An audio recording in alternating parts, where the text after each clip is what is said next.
कुरान याद आ गए। दुआ करो अल्लाह शेखुल कुरान मौलाना मुहम्मद हुसैन शेखुपुरी अल्लाह नबी कब्र ते करोड़ा रहमत नाज़िल फरमाए।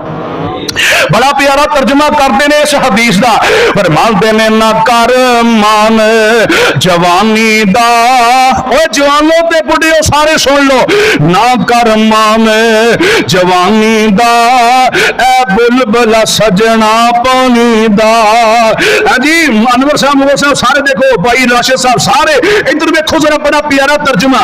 फरमाते ने ना कर मान जवानी दा ए बुलबुला सजना पानी दा, टुटी डोर गुड्डी आसमानी दा, मुड़ हुंदा हाल मंदेरा है। जदों गुड्डी टुट जाती है डोर तो अलग हो जाती है, कोई थले फड़न वाले पा देंदे ने, नहीं ना कोई फड़दा ते पानी च डिगदी है ते सारा